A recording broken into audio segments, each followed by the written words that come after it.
అఖిలాండ కోటి బ్రహ్మాండ నాయక రాజాధిరాజ యోగిరాజ పరబ్రహ్మస్వరూప సమర్థ సద్గురు సాయినాథ్ మహారాజుకి జై. హలో అండి, అందరికీ నమస్తే. అందరూ ఎలా ఉన్నారు? అందరూ ఆరోగ్యంగా క్షేమంగా సంతోషంగా ఉండాలని మనస్ఫూర్తిగా మనందరి తరపున అమ్మవారిని వేడుకుంటున్నాను. మరి బాబాగారు ఈరోజు ఒక మంచి సందేశాన్ని అనుగ్రహిస్తున్నారు. ప్రతినిత్యము బాబాగారి అనుగ్రహంతో ఎన్నో మంచి మంచి విషయాలను కథల రూపంలో తెలుసుకుంటున్నాము. నేను చెబుతున్నటువంటి ఈ చక్కని సందేశాన్ని ఆదరిస్తున్న ప్రతి ఒక్క సాయి బంధువుకి పేరు పేరున నా హృదయపూర్వక ధన్యవాదాలు. మీరు కోరేటువంటి ప్రతి కోరిక ఆ బాబాగారికి తెలుసు. ఏ సమయంలో ఎలా తీర్చాలో కూడా ఆ సాయి సద్గురువులకు తెలుసు.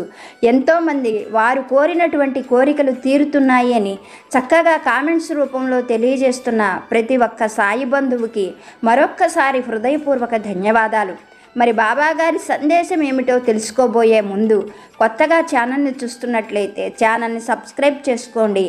వీడియోని ఎక్కడా స్కిప్ చేయకుండా చూసేందుకు ప్రయత్నం చేయండి. వీడియో నచ్చితే ఒక లైక్ చేసి సపోర్ట్ చేయడం మాత్రం దయచేసి మర్చిపోకండి. నన్ను సపోర్ట్ చేస్తున్న ప్రతి ఒక్కరి కోసం నేను మళ్ళీ బాబాగారి పాదాలనంటి వేడుకుంటున్నాను. అలాగే మీ అందరికీ మరొక్కసారి సాయి ఆశీస్సులు ఉండాలని, మనందరిపైన బాబా అనుగ్రహం ఎల్లప్పుడూ ఇలాగే ఉండాలని మనస్ఫూర్తిగా కోరుకుంటూ బాబాగారి సందేశం ఏమిటో భక్తితో తెలుసుకుందాం. తల్లి, నువ్వు ఎదురు చూసేటువంటి ఒక చక్కని శుభవార్త త్వరలోనే నువ్వు వినబోతున్నావు. నిస్వార్థమైనటువంటి నీ కోరికను నేను తీర్చకుండా ఉండలేను. నువ్వు ఎప్పటి నుండో నన్ను ఈ కోరిక తీర్చమని పదే పదే అడుగుతూ ఉన్నావు. నువ్వు అంతగా కోరుకుంటూ ఉన్నావు. నిస్వార్థంగా ఏ మాత్రము నీలో ఏ ఆలోచన లేకుండా నీ వారి కోసం నువ్వు కోరుకుంటున్నటువంటి ధర్మమైన నిస్వార్థమైన ఈ కోరికను నేను ఎప్పుడూ తీర్చకుండా ఉండను. నేను నిన్ను పరీక్షిస్తానే కానీ నీ కోరిక తీర్చకుండా ఉంటానని నువ్వు ఎలా అనుకుంటున్నావు? ఏ రోజు నువ్వు నీ కోసంగా ఏ కోరికలు కోరుకోలేదు. అన్ని విషయాలు కూడా నీ కోసం, నీ కుటుంబం కోసం, నీ చుట్టూ అల్లుకున్న నీ బంధువుల కోసం మాత్రమే అడుగుతున్నావు. నీ వాళ్ళు ఇంత చక్కటి జీవితం అనుభవిస్తున్నారు అని అంటే అదంతా కూడా నీ పూజల ఫలితమే. నువ్వు కోరుకుంటున్నది జరగదేమో అన్న అనుమానము, భయము నీకు ఎప్పుడూ వద్దు. అయితే ఈ సమయంలో నీ హితవు కోరి నేను నీకు ఒక మాట చెబుతాను. నువ్వు నన్ను పదే పదే అడగడం, కోరుకోవడం ఇదంతా సరే, కానీ నీ కోరిక నెరవేరడం కోసం నువ్వు కూడా గట్టిగా ప్రయత్నించాల్సి ఉంటుంది. అనుమానాన్ని, భయాన్ని పక్కకు తోసేయి.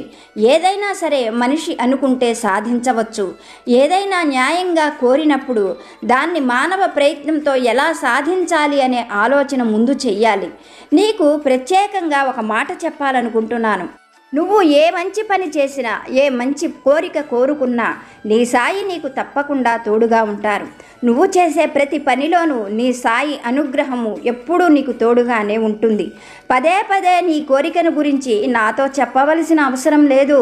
నీ సాయి ఆశీస్సులు ఎప్పుడు నీకు తోడుగా సహాయం చేసేందుకు ఏదో ఒక రూపంలో వెన్నంటే వస్తాయి. నీకు ఎప్పుడు నేను తోడుగా ఉంటున్నాను. నీ పనులలో ఆటంకాలు కలుగుతున్నాయి కదా, మరి నేను తోడు ఉండంగా నీకు ఆటంకాలు ఏమిటి అన్న అనుమానం రావచ్చు. అయితే ఈ సమయంలో నేను నీకు ఒక హితవును చెప్పాలనుకుంటున్నాను. ముందుగా సముద్రం చిలికినప్పుడు హాలాహలమే వచ్చింది. అది చూసి దేవతలు భయపడిపోయి ఉంటే వాళ్ళు అమృతాన్ని పొందలేకపోయేవారు. అలాగే జీవితంలో కొన్ని అవసరాలు ఎంతో ముఖ్యమైనవి. అవి తీరాలి అంటే వాటికి కావలసిన సాధన చేసినప్పుడు చిన్న చిన్న అవాంతరాలను చూసి భయపడవద్దు. నిరాశ చెందకుండా నువ్వు ప్రయత్నం చేయి. ఏదైనా ఒక పని జరగాలి అనంటే దైవానుగ్రహంతో పాటుగా పురుష ప్రయత్నం అనగా మానవ ప్రయత్నం కూడా ఎంతో అవసరం.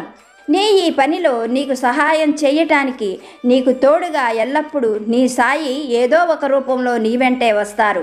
అటువంటి ఏర్పాట్లు నేను చేస్తాను. నీతో ఎన్నోసార్లు నేను చెప్పాను కదా, నీకు ఏ సాయం కావాలో నేను ఆ సాయం రూపంలో నీ ముందుకు వచ్చి నిలబడి ఉంటాను. కనుక నిరాశ చెందకు. నా పైన ఆశతో నమ్మకంతో నీ ప్రయత్నం నువ్వు చెయ్యి. నువ్వు అనుకున్నది తొందరలోనే సాధించి సంతోషమైన జీవితాన్ని గడుపుతావు. నువ్వు అడుగుతున్నది నేను తప్పకుండా అనుగ్రహిస్తాను. నేను అనుగ్రహించేందుకే నేను ఎప్పుడూ నీతోనే ఉంటున్నాను. నీ బాబాపై నమ్మకం ఉన్నంతకాలం నీ జీవితంలో ఎటువంటి ఒడిదుడుకులు ఉండవని మాట ఇవ్వగలను. నా మాటపై విశ్వాసంతో అడుగు ముందుకు వెయ్యి అంటూ బాబాగారు ఒక చక్కని సందేశాన్ని మనకి అనుగ్రహించారు. బాబాగారు చెప్పినటువంటి ఈ సందేశంలోని పరమార్థాన్ని సాయి అనుగ్రహంతో ఒక చక్కని కథ రూపంలో తెలుసుకుందాము. పూర్వం దేవనగరం అనే రాజ్యాన్ని హేమవర్ణుడు అనే మహారాజు పరిపాలిస్తూ ఉండేవాడు. హేమవర్ణుడు ప్రజలను కన్నబిడ్డల్లా పరిపాలించేవాడు. హేమవర్ణుడికి యుద్ధం అంటే ఏమాత్రము కూడా నచ్చేది కాదు. హేమవర్ణుడు నీతి న్యాయంగా పరిపాలిస్తూ ఉండడంతో ఆ రాజ్యంలోని ప్రజలందరూ కూడా ఎంతో సుఖ సంతోషాలతో ధర్మబద్ధమైన జీవితాన్ని గడుపుతూ ఉండేవారు. అయితే హేమవర్ణుని జీవితం మాత్రం అనుకున్నంత ఆనందంగా ఎప్పుడూ గడిచింది లేదు. హేమవర్ణునికి ఊహ తెలియక ముందే చాలా చిన్న వయసులోనే తల్లి చనిపోయింది. తల్లి రూపురేఖలు ఎలా ఉంటాయో కూడా హేమవర్ణునికి సరిగ్గా తెలియదు. ఆ తరువాత తండ్రి మరొక వివాహం చేసుకోకుండా తల్లి తండ్రి అన్నీ తానే పూర్తిగా మారి హేమవర్ణుణ్ణి ఎంతో ప్రేమగా పెంచాడు. హేమవర్ణుడి తండ్రి వీరసింహుడు. అతను పేరుకు తగినటువంటి వాడు. తన రాజ్యాన్ని బాగా విస్తరించాలి అనేటువంటి ఆలోచనతో వీరసింహుడు ఎప్పుడూ కూడా యుద్ధాలకు ముందుగా వెళ్ళేవాడు. అలా యుద్ధం అంటే ఆసక్తిగా వెళ్ళినటువంటి వీరసింహుడు ఒక యుద్ధంలో బాగా గాయపడ్డాడు. అలా ఆ గాయాలతోనే ఎంతో కాలం బాధపడుతూ వీరమరణం పొందాడు వీరసింహుడు. అటు తరువాత తండ్రి కూడా లేకపోవడంతో హేమవర్ణుడు తన బంధువుల వద్దనే పెరిగి పెద్దవాడయ్యాడు. అతనికి 16 ఏళ్ల వయస్సు వచ్చేసరికే అతని బంధువులందరూ కూడా ఎంతో మంచి హృదయంతో అంత విశాలమైన రాజ్యానికి హేమవర్ణుణ్ణి మహారాజును చేశారు. ఆనాటి నుండి కూడా హేమవర్ణుడు తన ప్రజల పట్ల ఎంతో దయాదాక్షిణ్యాలు కలిగి తన తండ్రిలాగా ఎవరూ కూడా ఇబ్బందులు పడకూడదు అని ఆలోచించి ఎక్కడా కూడా యుద్ధము అనే మాట లేకుండా అందరినీ కూడా మంచి మాటలతో సామంతులుగా మార్చుకున్నాడు. తప్పనిసరి అయితే తప్ప యుద్ధం ప్రస్తావన తీసుకొని వచ్చేవాడు కాదు హేమవర్ణుడు. ఇలా మహారాజైన హేమవర్ణుడు చిన్నతనంలోనే ఎన్నో కష్ట నష్టాలు చవిచూశాడు.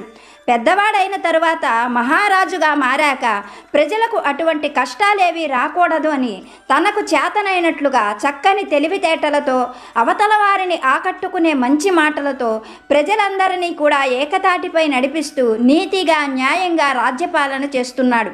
ఇలా కాలం జరుగుతూ ఉండగా హేమవర్ణుడు యుక్త వయస్సు వాడు అయ్యాడు. వారి దగ్గర బంధువుల అమ్మాయి అయినటువంటి రత్నప్రభ అనే యువరాణిని హేమవర్ణుడు ఎంతో ఇష్టంగా ప్రేమించి మరీ వివాహం చేసుకున్నాడు. రత్నప్రభ హేమవర్ణులు ఇద్దరూ కూడా చూసేందుకు ఎంతో చక్కని జంట అని రాజ్యంలోని వారందరూ ఘనంగా చెప్పుకునేవారు.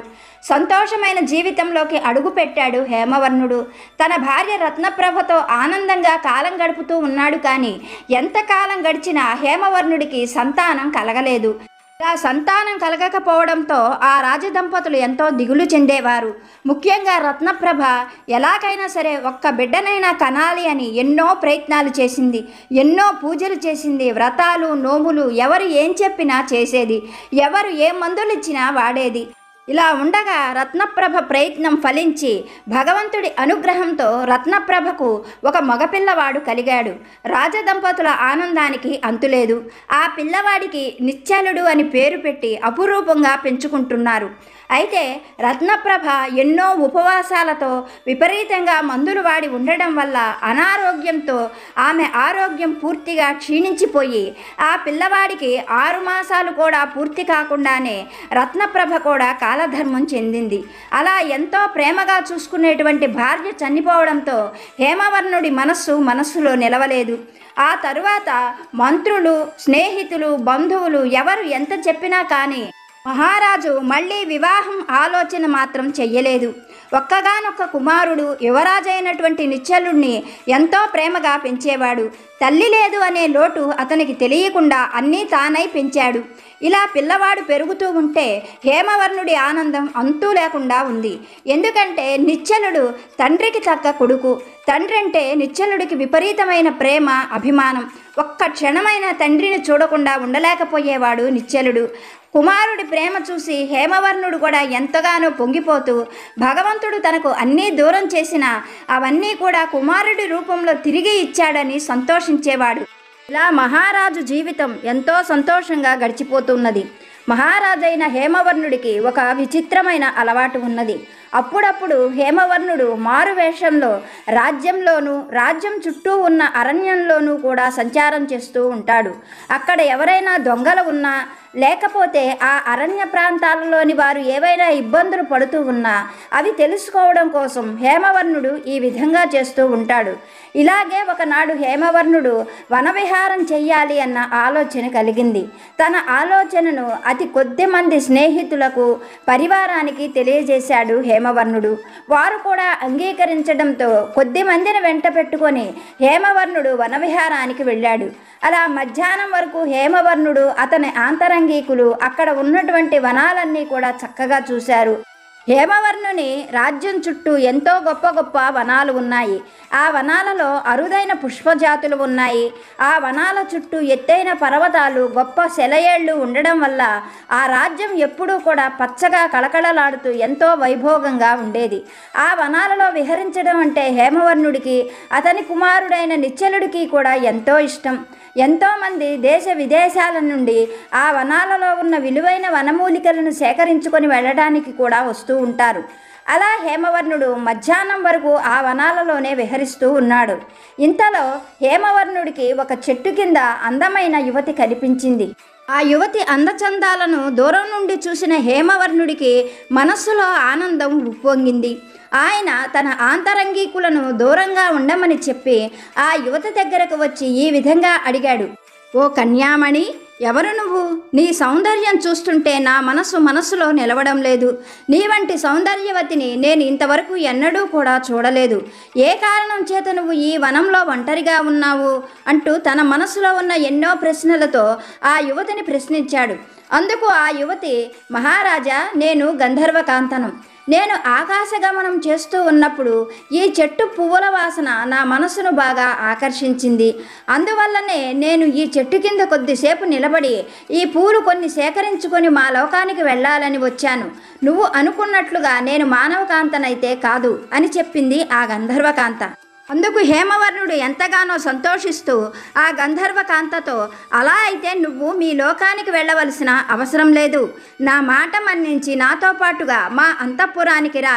నిన్ను మహారాణిలా చూసుకుంటాను, దేవతలా పూజించుకుంటాను. నీకు అభ్యంతరం లేకపోతే నువ్వు ఎల్లప్పుడూ మా అంతఃపురంలోనే ఉండవచ్చు అంటూ తన మనసులో ఉన్న కోరికను బయటపెట్టాడు హేమవర్ణుడు. హేమవర్ణుని మాటలు విన్నటువంటి గంధర్వకాంత ఎంతగానో చిరాకు పడుతూ, ఓ మహారాజా, మీరు పొరబడుతున్నారు. నేను మానవకాంతను కాదు అని మీకు చెప్పాను. నన్ను విసిగించకుండా ఇక్కడ నుండి వెళ్ళిపోండి అంటూ కోపంగా సమాధానం చెప్పింది. అయినా సరే హేమవర్ణుడు తన పట్టు విడవకుండా ఆమెను ఒప్పించే ప్రయత్నం చేశాడు. అయితే ఆ గంధర్వకాంతకు కోపం రావడంతో ఆమె ఎంతో చిరాకుగా హేమవర్ణుణ్ణి చూస్తూ, ఓ మహారాజా, నీ మేలు కోరి ఇప్పటి వరకు నేను ఎంతో ఓర్పుగా నీకు సమాధానం చెప్పాను. నేను మానవకాంతను కాదు, నేను ఈ లోకంలో ఉండను అని చెప్పినా కానీ నీవు వినిపించుకోలేదు. నీ కంటి చూపు నీ బుద్ధిని పాడు చేసింది. అందుకనే నీకు ఇటువంటి ఆలోచన కలిగింది. ఏ కంటి చూపుతో నా అందచందాలను చూసి నన్ను నీతో రమ్మని బలవంతం చేస్తున్నావో ఆ కంటి చూపును నువ్వు కోల్పోతావు. పూర్తిగా అంధుడిగా మారిపో అంటూ శపించి రివ్వున గాలిలోకి లేచి వెళ్ళిపోయింది గంధర్వకాంత. క్షణంలోనే ఇదంతా జరిగిపోయింది. హేమవర్ణుడు చూపును పూర్తిగా కోల్పోయాడు. ఏం జరుగుతుందో తెలుసుకునే లోపే జరగవలసిన నష్టమంతా కూడా జరిగిపోయింది. దూరంగా నిలబడి ఉన్నటువంటి హేమవర్ణుని ఆంతరంగికులు ఎంతసేపైనా హేమవర్ణుడు అక్కడ నుండి రాకపోవటంతో ఏం జరిగిందో అనే ఆందోళనతో హేమవర్ణుడు దగ్గరకు వచ్చి హేమవర్ణుడికి కలిగిన కష్టం చూసి ఎంతగానో బాధపడ్డారు.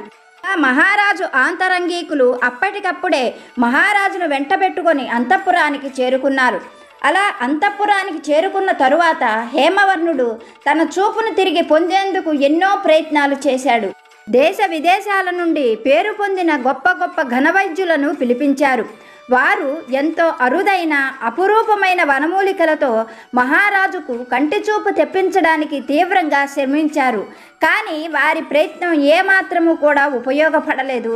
పోను పోను మహారాజుకు చూపు వస్తుంది అన్న నమ్మకం అక్కడ ఉన్నవారందరూ కూడా పూర్తిగా కోల్పోయారు. మహారాజు కుమారుడైనటువంటి నిశ్చలుడు మహారాజును కనిపెట్టుకొని ఉన్నాడు. ఒక్క క్షణం కూడా తండ్రిని విడిచిపెట్టలేదు. తండ్రికి ఇంత దురవస్థ కలిగినందుకు ఎంతగానో బాధపడుతుండేవాడు నిశ్చలుడు. ఇలా ఉండగా ఒక రోజున మహారాజుకు సంబంధించి ఆంతరంగికుడైనటువంటి మహామంత్రి మహారాజు నిశ్చలుడు ఉన్నప్పుడు వారి దగ్గరకు వచ్చి ఈ విధంగా చెప్పాడు, నాయన, మీ తండ్రి గారికి ఇంకా చూపు రావడం అనేది అసాధ్యం. ఎందుకంటే ఇది శాపం వల్ల పొందినటువంటి అంధత్వం. శాప విమోచనం జరిగితే తప్ప మీ తండ్రి గారికి ఇంకా చూపు వచ్చే అవకాశం లేదు. శాప విమోచన చెయ్యాలి అంటే మీ తండ్రిని శపించిన వారు ఎవరో తెలుసుకొని వాళ్లను సుముఖులను చేసుకొని వాళ్ళ అనుగ్రహం పొందితే తప్ప మహారాజుకు చూపు వచ్చే అవకాశం లేదు. అప్పటి వరకు ఎవరు ఎన్ని ప్రయత్నాలు చేసినా అవన్నీ కూడా బూడిదలో పోసిన పన్నీరవుతాయి. ఆ ఆలోచన ప్రకారంగా మహారాజుకు ఇంక చూపు రావడం అసాధ్యం. మహారాజును శపించినటువంటి వారు గంధర్వులు. గంధర్వ కాంతను ప్రసన్నం చేసుకుంటే ఆమె అనుగ్రహంతో మళ్ళీ మహారాజుకు చూపు వచ్చే అవకాశం ఉంటుంది అని చెప్పాడు మహామంత్రి. ఆయన మాటలు వింటున్నటువంటి నిశ్చలుడు మహామంత్రితో, మంత్రి గారు, మీరు చెప్పింది అక్షర సత్యం. మీరు నాకు అవకాశం కల్పించండి. నేను వెళ్ళి ఆ గంధర్వకాంతను ప్రసన్నం చేసుకుంటాను. ఆమెను ఒప్పించి మా తండ్రి గారికి శాప విమోచనం ఎలాగో తెలుసుకుంటాను అని చెప్పాడు. మహామంత్రి హితులు, ఎంతోమంది స్నేహితులు నిశ్చలుడిని ఎన్నో రకాలుగా వారించారు. మహారాజు కూడా తనకు చూపు లేకపోయినా పర్వాలేదు కానీ ఆ గంధర్వకాంత కోసం వెళ్ళొద్దని ఎంతగానో బ్రతిమిలాడాడు. కానీ నిశ్చలుడు మాత్రం తన నిర్ణయాన్ని మార్చుకోలేదు.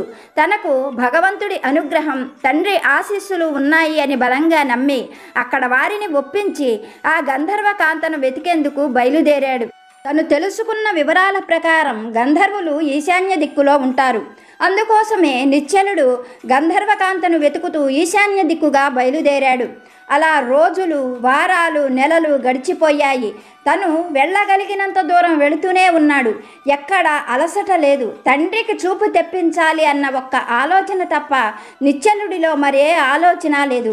ఇలా బలమైన సంకల్పంతో ప్రయాణం చేస్తున్న నిశ్చలుడు ఒక దగ్గరకు చేరుకోగానే ఆ దారి ఆగిపోయింది.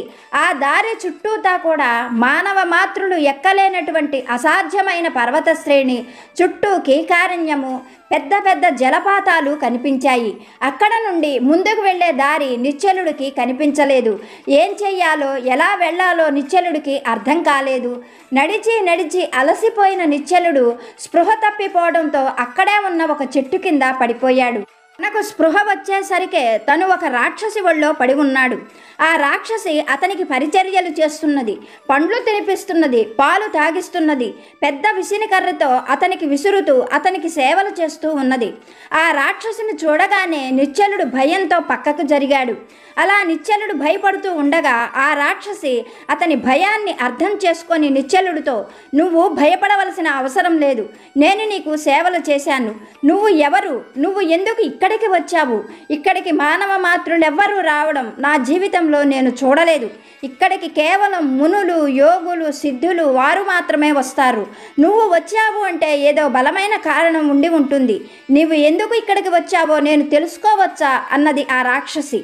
ఆ రాక్షసి అంత చక్కగా తనను అడిగేసరికే నిశ్చలుడు తన తండ్రికి గంధర్వకాంత వల్ల కలిగినటువంటి శాపము, ఆ శాపం తొలగించుకోవడానికి, ఆ గంధర్వకాంతను ప్రసన్నం చేసుకోవడానికి తను వచ్చిన విధానము అన్నీ కూడా పూసగుచ్చినట్లుగా ఆ రాక్షసికి చెప్పాడు. ఆ మాటలు విన్నటువంటి ఆ రాక్షసి ఒక నిట్టూర్పు విడుస్తూ, యువరాజా, నువ్వు చాలా సాహసం చేయడానికి పూనుకున్నావు. అయితే నా అనుభవంతో నీకు ఒక మాట చెబుతాను. నువ్వు అనుకున్నంత సులభం కాదు ఈ కార్యం. అసలు నువ్వు గంధర్వలోకానికి ఎలా వెళ్ళగలవు? ఇంకొక మాట ఏమిటంటే, గంధర్వులు మాయావులు. వారికి చిరాకు తెప్పించినా, కోపం తెప్పించినా వాళ్ళు ఎలా శపిస్తారో నువ్వు ప్రత్యక్షంగా చూశావు. కనుక నా మాట విను. నువ్వు ఇక్కడ నుండి ఇటే వెళ్ళిపో. నువ్వు సురక్షితంగా ఉండగలవు. నా మాట విని ఈ ప్రయత్నం విరమించుకో అన్నది ఆ రాక్షసి. రాక్షసి మాటలకు నిశ్చలుడు రాక్షసితో, నా తండ్రి పడుతున్న కష్టం నేను కళ్ళారా చూశాను. కనుక తిరిగి వెళ్ళడం అంటూ జరిగితే గంధర్వకాంతను ప్రసన్నం చేసుకొని నా తండ్రికి చూపు వచ్చే ఉపాయం తెలుసుకొనే వెళతాను. అలా వెళ్ళలేకపోతే ఈ మార్గ మధ్యంలోనే నా ప్రాణాలను విడిచిపెడతా కానీ నా ప్రయత్నం ఎటువంటి పరిస్థితులలోనూ విరమించుకోను. నీకు చేతనైతే నాకేదైనా సహాయం చెయ్యి అన్నాడు నిశ్చలుడు. యువరాజు మాటలకు రాక్షసి క్షణంసేపు ఆలోచించి యువరాజుతో, యువరాజా, నీ ధైర్య సాహసాలు మెచ్చుకోకుండా ఉండలేకపోతున్నాను. నీ కన్న తండ్రికి చూపు వచ్చే విషయంలో నాకు చేతనైనంత సహాయం నేను నీకు చెయ్యగలను. నీ పని పూర్తయిన తరువాత నేను కోరిన కోరికను నువ్వు తీర్చవలసి ఉంటుంది. ఇందుకు నీకు సమ్మతమేనా అన్నది రాక్షసి. రాక్షసి మాటలకు నిశ్చలుడు రాక్షసితో, నేను తీర్చగలిగిన కోరిక ఏదైనా సరే నువ్వు అడిగింది తీరుస్తాను అన్నాడు నిశ్చలుడు. అప్పుడు రాక్షసి, నువ్వు తీర్చలేనటువంటి కోరిక ఏదీ కూడా నేను కోరుకోను. కనుక యువరాజా, నా మాట వినండి. నా మంత్రశక్తితో నేను నిన్ను గంధర్వ నగరం ద్వారం దగ్గర దాకా తీసుకొని వెళతాను. అక్కడ నుండి లోపలికి నువ్వే వెళ్ళవలసి ఉంటుంది. లోపల ఉండేటువంటి గంధర్వులతో జాగ్రత్తగా ప్రవర్తించి అక్కడ నీకు కావలసిన పనులన్నీ పూర్తి చేసుకొని నువ్వు వెలుపలికి వస్తే తిరిగి నేను నిన్ను మళ్ళీ నీ నగరానికి చేరుస్తాను. ఆ తరువాత నా కోరిక ఏమిటో కోరుకుంటాను అని చెప్పింది రాక్షసి. రాక్షసి మాటలకు అంగీకార సూచకంగా యువరాజు తల ఊపాడు. అప్పుడు రాక్షసి యువరాజును కళ్ళు మూసుకోమని చెప్పి క్షణంలోనే యువరాజును గంధర్వ నగరం ద్వారం దగ్గర విడిచిపెట్టింది. కళ్ళు తెరిచిన యువరాజు ఎదురుగా ఉన్న ఆ మహానగర ద్వారం చూస్తూ ఎంతగానో ఆశ్చర్యపోయాడు. ఎక్కడో పురాణ గ్రంథాల్లో చదువుకున్నది కలలో కనీసం తను ఊహించనటువంటి ఆ నగర ద్వారాన్ని చూసి ఎంతగానో ఆశ్చర్యపడుతున్న యువరాజును చూసి ఆ రాక్షసి, యువరాజా, నువ్వు లోపలికి వెళ్ళి ఆ గంధర్వ కాంతను ప్రసన్నం చేసుకొని తొందరగా బయటకు రా. నువ్వు వచ్చే వరకు ఇక్కడే నేను నీ కోసం ఎదురు చూస్తూ ఉంటాను అని చెప్పి అక్కడే ఉన్న ఒక మబ్బు తిన్నెపై కూర్చుంది రాక్షసి. అప్పటికప్పుడే యువరాజు ఆ గంధర్వ నగరంలోకి ప్రవేశించాడు. లోపలికి ప్రవేశించిన యువరాజును చూసిన అక్కడ ఉన్న కొంతమంది గంధర్వకాంతలు, ఎవరి మానవ మాత్రుడు, ఎలా లోపలికి రాగలిగాడు? ఇతను గొప్ప యోగ్య, సాధువా, గొప్ప మంత్రగాడా? చూసేందుకు అచ్చంగా మన్మధుడి రూపంతో ఉన్నాడు. ఎవరి మానవ మాత్రుడు అనుకుంటూ గబగబా ఆ గంధర్వకాంతలు నిశ్చలుడి వద్దకు చేరుకున్నారు. నిశ్చలుడిని ఎన్నో ప్రశ్నలు వేశారు. అప్పుడు నిశ్చలుడు వారందరికీ ఎంతో వినయంగా నమస్కరిస్తూ, తల్లులారా, నా పేరు నిశ్చలుడు. నేను యువరాజును. మా తండ్రి గారు మీ గంధర్వకాంత వల్ల కంటి చూపును పోగొట్టుకున్నారు. ఇటీవల కాలంలో భూలోకానికి వచ్చినటువంటి ఆ గంధర్వకాంత ఎవరో నాకు తెలియదు. ఆమెను ప్రసన్నం చేసుకొని మా తండ్రికి శాప విమోచనం ఏమిటో తెలుసుకోవాలని ఎంతో కృషితో ఆశతో ఇక్కడి వరకు వచ్చాను. దయచేసి ఆ గంధర్వకాంత ఎవరో నాకు తెలియజేసి పుణ్యం కట్టుకోండి అన్నాడు నిశ్చలుడు. నిశ్చలుడి మాటలకు వినయ విధేయతలకు ఆ గంధర్వకాంతలు ఎంతగానో సంతోషించారు. వారు యువరాజుతో, యువరాజా, కొద్ది కాలం క్రితం మా గంధర్వ యువరాణి స్వర్ణమాల భూలోకానికి వనవిహారానికి వచ్చింది. ఆమె మీ తండ్రిని శపించి ఉంటుంది. మేము నిన్ను ఆమె దగ్గరకు తీసుకొని వెళతాం. ఆమెను ప్రసన్నం చేసుకో. మీ తండ్రికి చూపు వచ్చే ఉపాయం ఏమిటో ఆమె చెప్పగలదు అంటూ గంధర్వకాంతలు నిశ్చలుని గంధర్వ యువరాణి స్వర్ణమాల దగ్గరకు తీసుకొని వెళ్ళారు. స్వర్ణమాల నిశ్చలుని చూస్తూనే, నువ్వు ఆ హేమవర్ణుడి కొడుకువు కదా, నువ్వు ఇక్కడికి ఎలా రాగలిగావు అని ప్రశ్నించింది. అందుకు నిశ్చలుడు జరిగిన విషయాలన్నీ కూడా వివరంగా స్వర్ణమాలకు చెప్పి, తల్లి, మీరు మా తండ్రి గారిని తప్పుగా అర్థం చేసుకున్నారు. మా తండ్రి గారికి మీ పట్ల ఎంతో పవిత్రమైన భావన ఉన్నదే కానీ మిమ్మల్ని అవమానపరచాలి అన్నటువంటి ఆలోచన ఆయనకి లేదు. జరిగిందేదో జరిగిపోయింది. పెద్ద మనసుతో క్షమించండి. మిమ్మల్ని జగన్మాతలా భావిస్తున్నాను. మా తండ్రి గారికి చూపు వచ్చేటువంటి మార్గం తెలియజేయండి అంటూ ఆ గంధర్వకాంత కాళ్ళు పట్టుకున్నాడు నిశ్చలుడు. నిశ్చలుడి మాట తీరుకు వినయ విధేయతలకు గంధర్వకాంత ఎంతగానో మంత్రముగ్ధురాలయ్యింది. ఆ వెనువెంటనే ఆమె యువరాజును చూస్తూ, రాకుమారా, నీ మాట తీరు వినయ విధేయతలు నాకు చాలా ఆనందం కలిగించాయి. నీ వంటి కుమారుడిని కన్నందుకు ఆ తండ్రి ఎంతో గొప్ప అదృష్టవంతుడు. నీ తండ్రిని బట్టి కాకపోయినా నిన్ను బట్టి నీ తండ్రికి చూపు వచ్చే మార్గం చెబుతాను అంటూ గంధర్వకాంత కళ్ళు మూసుకొని క్షణకాలం తన చేతిని గాల్లోకి చాపి ఉంచింది. మరుక్షణమే ఆమె చేతిలో మిలమిలా మెరుస్తూ ఒక బంగారు పుష్పం ప్రత్యక్షమయ్యింది. అప్పుడు గంధర్వకాంత ఆ పుష్పాన్ని కళ్ళకద్దుకుంటూ తిరిగి ఆ పుష్పాన్ని నిశ్చలుడి చేతికిస్తూ, యువరాజా, ఈ పుష్పం మహావిష్ణు అర్చనకు ఉపయోగించిన బంగారు పుష్పం. ఈ పుష్పాన్ని మీ తండ్రి గారి కళ్ళకు తాకించినట్లయితే ఆయన తిరిగి చూపును పొందడం జరుగుతుంది. అయితే నువ్వు ఒక ముఖ్యమైన విషయాన్ని గుర్తుపెట్టుకోవాలి.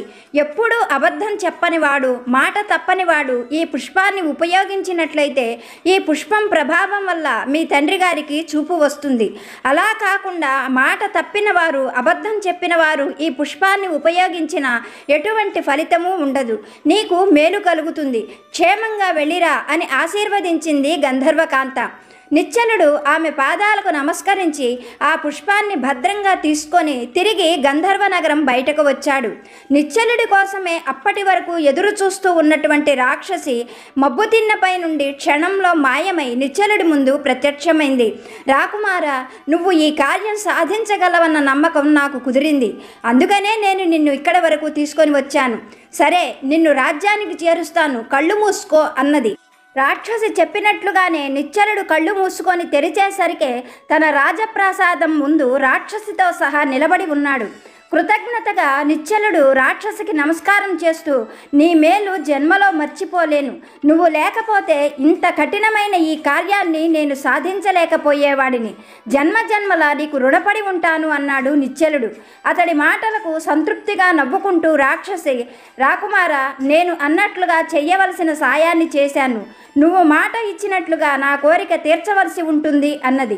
అందుకు నిశ్చలుడు, నీ కోరిక ఏమిటో చెప్పు, అది ఎంత కఠినమైనదైనా సరే తప్పకుండా నువ్వు కోరినట్లు చేస్తాను అని పలికాడు. అందుకు రాక్షసి క్షణం ఆలోచించి, రాకుమారా, నన్ను మనస్ఫూర్తిగా వివాహం చేసుకో, ఇదే నా కోరిక అని చెప్పింది. రాక్షసి మాటలు వింటూనే నిర్ఘాంతపోయాడు నిశ్చలుడు. కానీ క్షణంలోనే తేరుకున్న నిశ్చలుడు, నువ్వు ఇక్కడే ఉండు, నేను లోపలికి వెళ్ళి నా తండ్రికి చూపు రాగానే వచ్చి నిన్ను వివాహం చేసుకుంటాను అని చెప్పి లోపలికి వెళ్ళాడు రాకుమారుడు. అలా అంతఃపురంలోకి వచ్చిన రాకుమారుడు ఆ బంగారు పుష్పాన్ని శ్రీ మహావిష్ణువుని ధ్యానిస్తూ తండ్రి కళ్ళకు తాకించాడు. మరుక్షణంలోనే మంత్రం వేసినట్లుగా మహారాజుకు చూపు రావడం జరిగింది. ఆ చూపు రావడంతోనే మహారాజు కొడుకుని గాఢాలింగనం చేసుకొని ఎంతగానో మురిసిపోతూ, నీ వంటి కొడుకును కన్నందుకు నేనెంతో అదృష్టవంతుడిని అంటూ జరిగిన విషయాలన్నీ కూడా కొడుకుని అడిగాడు. అప్పుడు హేమవర్ణుడితో యువరాజు జరిగిన విషయమంతా కూడా చెప్పి తను రాక్షసిని వివాహం చేసుకోవడానికి అంగీకరించవలసిందిగా తండ్రిని కోరాడు. ఆ మాటలు వింటూనే హేమవర్ణుడు కొడుకును చూసి, నాకు చూపు రాకపోయినా పర్వాలేదు, నువ్వు ఒక ఘోర రాక్షసిని వివాహం చేసుకోవడానికి నేను ఎంత మాత్రము అంగీకరించలేను, నా మాట విను అంటూ ఎంతో ఆందోళనగా బాధపడుతూ కొడుకుతో చెప్పాడు. అందుకు రాకుమారుడు, తండ్రి, మీరు విచారించకండి, ఆడిన మాటను తప్పటం కన్నా ఆ రాక్షసిని వివాహం చేసుకోవడమే నాకు ఎంతో ఇష్టం. మీరు ఈ విషయంలో ఏమాత్రము విచారించవద్దు. తను చూసేందుకు రాక్షసే కానీ తను చాలా సాధు స్వభావి, నాపైన ఎంతో ప్రేమతో ఉన్నదన్న విషయం నాకు అర్థమైంది. మీరు అంగీకరించి నాకు వివాహం జరిపించండి అని చెప్పి తండ్రి అంగీకారంతో బయటకు వచ్చాడు. అతని కోసమే ఎదురు చూస్తూ ఉన్న రాక్షసి మరొక్కసారి యువరాజును చూసి, యువరాజా, నన్ను వివాహం చేసుకోవడం మనస్ఫూర్తిగా మీకు ఇష్టమే కదా అని ప్రశ్నించింది. అందుకు అంగీకార సూచకంగా తల ఊపుతూ యువరాజు రాక్షసితో, నేను నిన్ను వివాహం చేసుకోవడం ఇష్టమే, కానీ నేను నిన్ను వివాహం చేసుకున్న తరువాత నువ్వు నేను చెప్పినట్లుగా వినాలి అన్నాడు. అందుకు రాక్షసి, నేను మీ భార్యను, మీరు ఏం చెబితే అదే చేస్తాను అన్నది. అందుకు రాకుమారుడు, అలా అయితే నీ ఈ వికృత రూపం చూసి జనులందరూ ఎంతగానో భయపడతారు. నేను నీ కోసం ఒక ప్రత్యేక మందిరాన్ని కట్టిస్తాను. ప్రతినిత్యము నేను నీ దగ్గరకు వస్తాను. నువ్వు ఆ మందిరం నుండి బయటికి రాకూడదు అని చెప్పాడు. అందుకు అంగీకారంగా తల ఊపింది ఆ రాక్షసి. అప్పుడు నిశ్చలుడు ఎంతో ప్రేమపూర్వకంగా ఆ రాక్షసి చేతిని అందుకొని లోపలికి నడవబోయాడు. క్షణంలోనే మెరుపు మెరిసినట్లుగా ఆ రాక్షసి ఒక అందమైన స్త్రీగా మారిపోయింది. ఆ ఆశ్చర్యాన్ని చూస్తూనే నిశ్చలుడు, ఏమిటి మాయ అంటూ ప్రశ్నించాడు. అందుకు ఆ సుందరి, రాకుమార, మాయా లేదు, మంత్రమూ లేదు. నేను చైత్రపురం యువరాణిని. నా పేరు స్వర్ణరేఖ. కొంతకాలం క్రితం మా రాజ్యానికి ఒక మునీశ్వరుడు వచ్చాడు. ఆయనకు శుశ్రూషలు చేసేందుకు మా తండ్రి గారు నన్ను ఆయన దగ్గర ఉండమని చెప్పారు. మా తండ్రి గారు చెప్పినట్లుగానే నేను ప్రతినిత్యము ప్రతిక్షణము ఆ మునీశ్వరునికి సేవలు చేస్తూ ఉండేదాన్ని. ఆ మునీశ్వరుడు నాకు ఎన్నో దివ్యమైన మంత్రాలను కూడా ఉపదేశించాడు. వాటి వల్లనే నేను నిన్ను గంధర్వలోకానికి పంపించి తిరిగి తీసుకొని ఇక్కడికి రాగలిగాను.